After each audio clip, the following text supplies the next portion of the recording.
नमस्कार, बहुत स्वागत है आपका। आप देख रहे हैं जी बिजनेस। मैं हूं अनीता। आज अंतर्राष्ट्रीय महिला दिवस है। सभी महिलाओं को महिला दिवस की बहुत सारी शुभकामनाएं। महिला दिवस यानी वो खास दिन जब हम महिलाओं के योगदान को न केवल सराहते हैं बल्कि उनके स्वास्थ्य और भलाई की अहमियत को भी पहचानते हैं। जी हाँ, और जी बिजनेस के सभी दर्शकों को और महिला दिवस की ढेर सारी शुभकामनाएं हमारी तरफ से। और साथ ही आज हम चर्चा करेंगे महिलाओं की सेहत के बारे में, जो अक्सर या तो नज़रअंदाज होती हैं या फिर बड़ी जिम्मेदारियों के कारण उपेक्षित रहती हैं।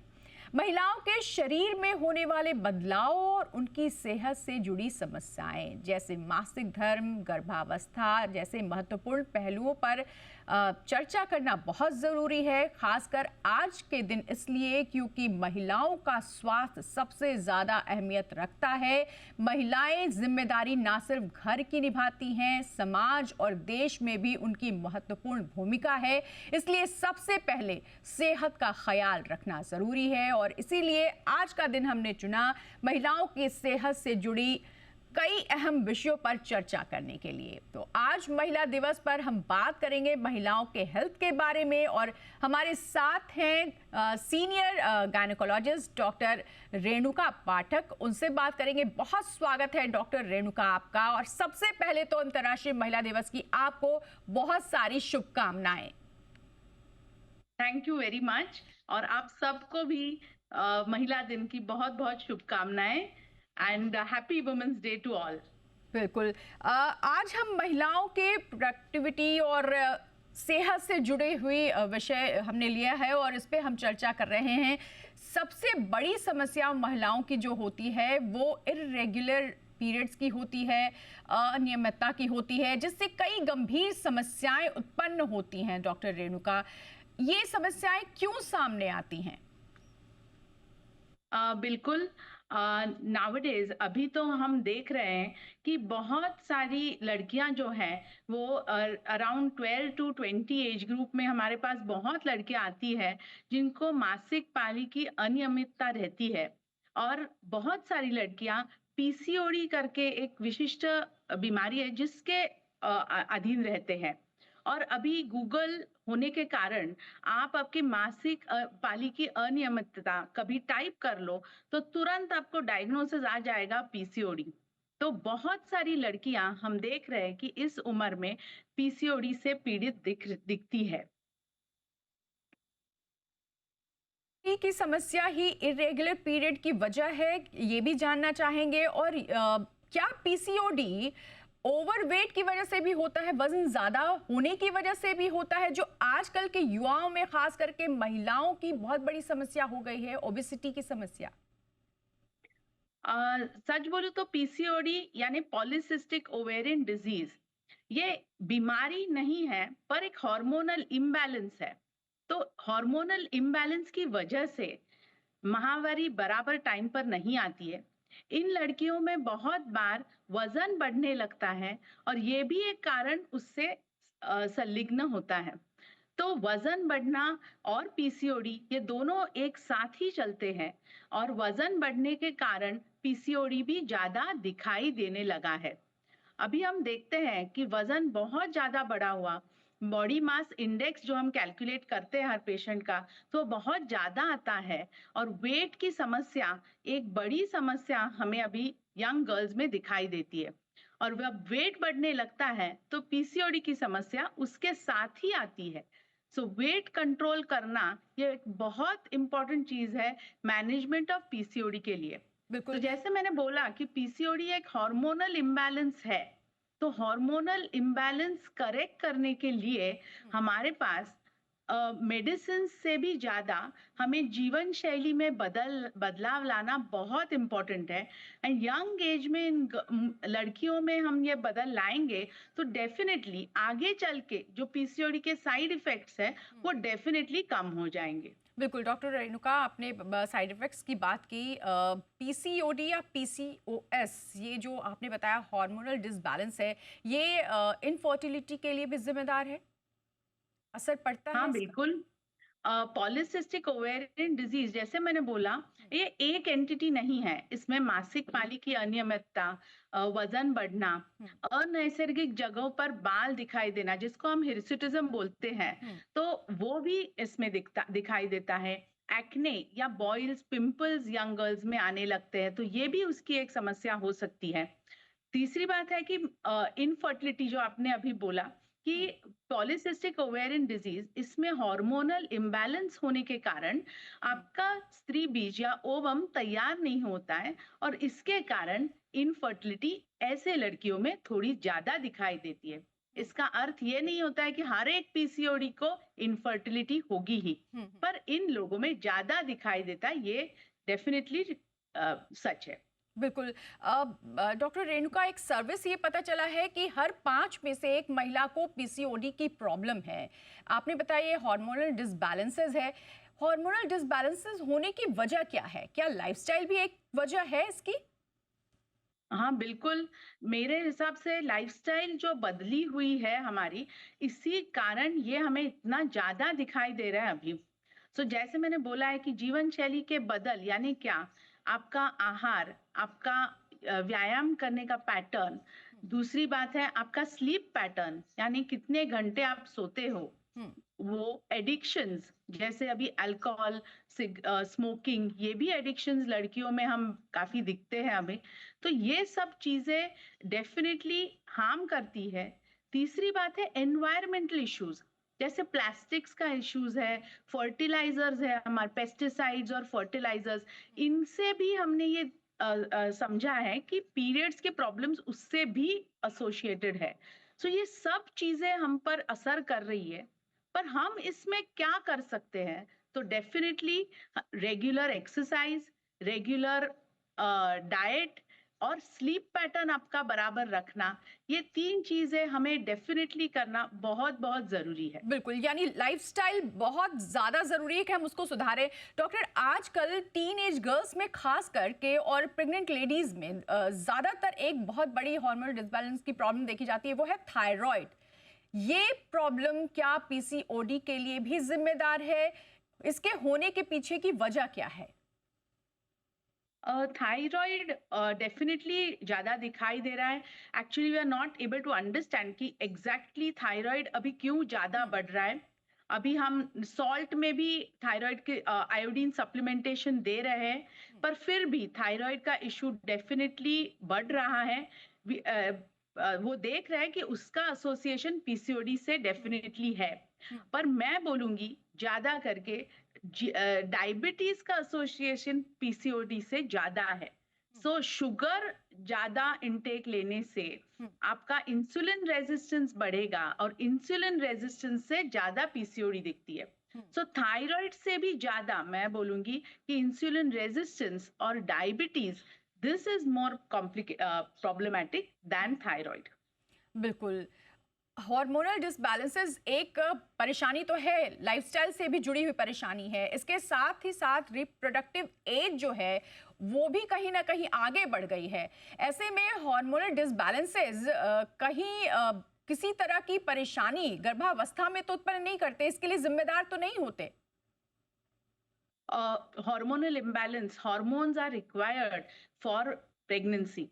हम्म, तो प्रजनन के लिए हार्मोनल बैलेंस बराबर रखना बहुत जरूरी है, हम्म, और ये स्मॉल एज यानी कम उम्र में ही हमने रेगुलेट किया तो डेफिनेटली बेटर।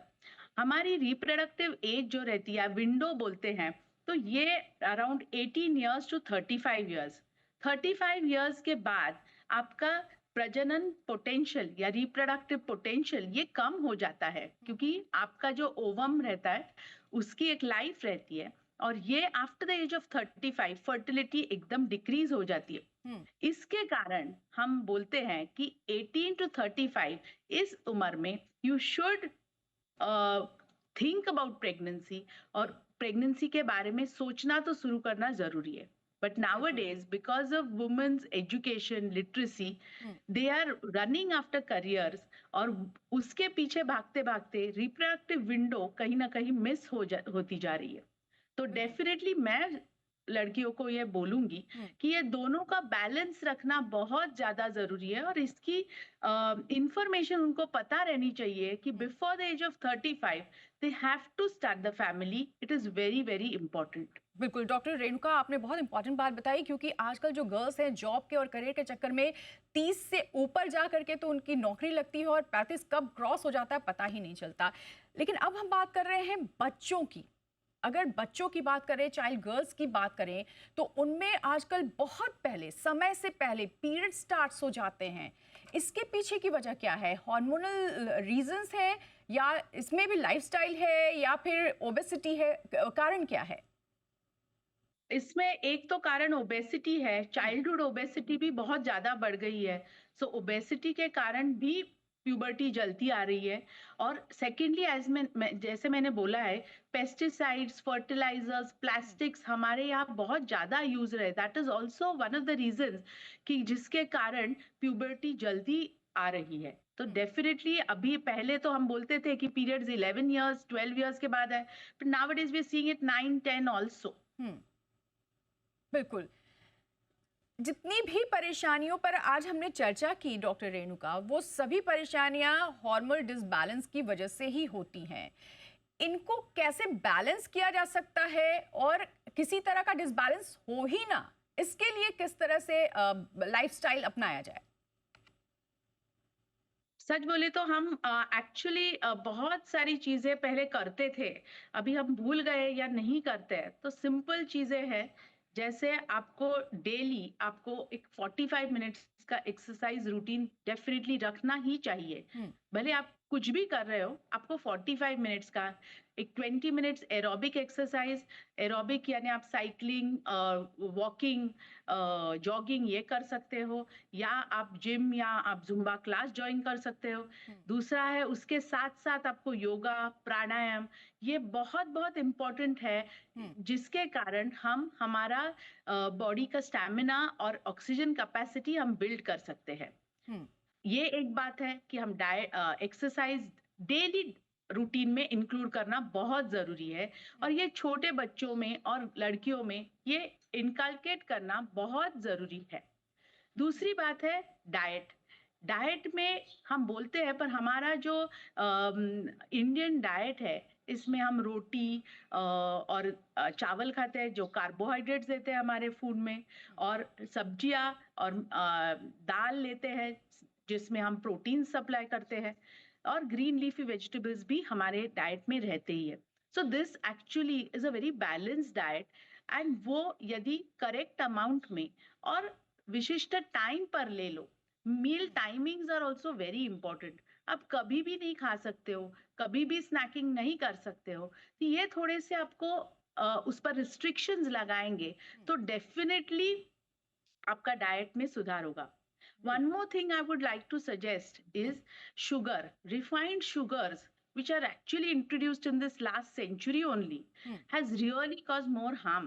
Sugar डायरेक्टली खाना, शुगर हो या गुड़ हो, दोनों सेम है, वो यदि हम डाइट से कम करवा दे, तो definitely majority of the people will have a better diet. Because routine जो हम खाना खाते हैं, उसमें फ्रूट्स रहते हैं जिसमें शुगर रहती है, वो चलेगा, पर रिफाइंड शुगर जो एडेड हम डाइट में डालते हैं, वो हम बंद करेंगे, तो डेफिनेटली उससे कुछ भी नुकसान नहीं होने वाला, होगा तो फायदा ही होगा.